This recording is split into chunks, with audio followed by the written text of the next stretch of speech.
ECOWAS demonstrated a lot of patience. They demonstrated leadership in the way they went about this crisis. First, they tried to use techniques of coercive diplomacy and actual diplomacy by threatening to invade, but they didn't invade. They gave time for negotiations with Yahya Jammeh to relinquish power.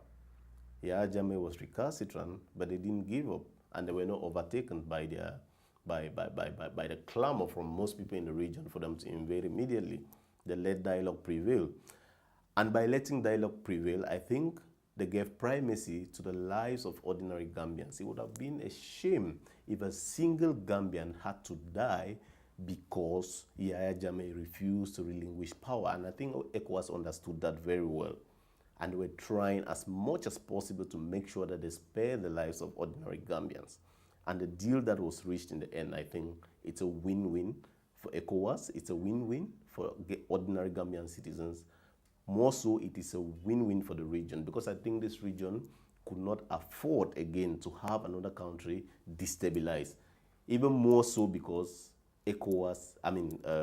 Gambia is inside Senegal.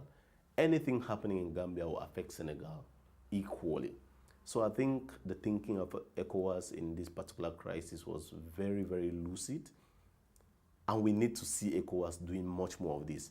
Evidently, ECOWAS has been considerably consistent in the way they have tried to give effect to the will of the people in West Africa.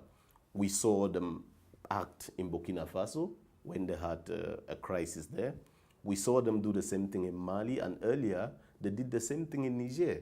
So they've been very consistent, and it just goes to show me one thing, that democracy has come to stay in West Africa. Democracy is going nowhere else. The seed has been planted and it's now taking root.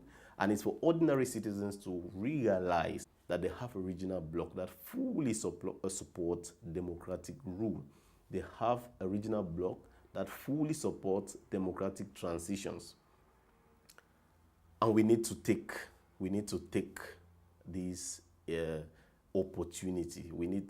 Ordinary citizens need to take this opportunity. Always make sure they hold their governments to account, knowing that they have the backing of the regional bloc. Obviously, there are still a lot of improvements that can be made.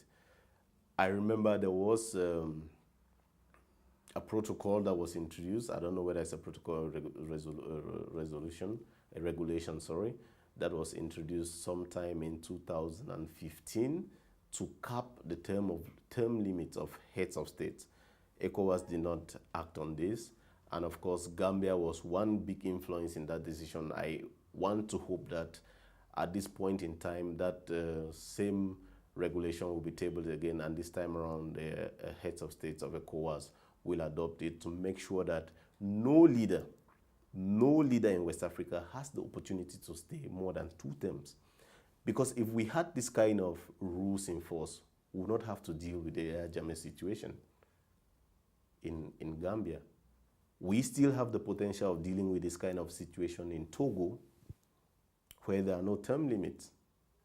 So it's very important that ECOWAS should go all out to make sure that we forestall this kind of crisis.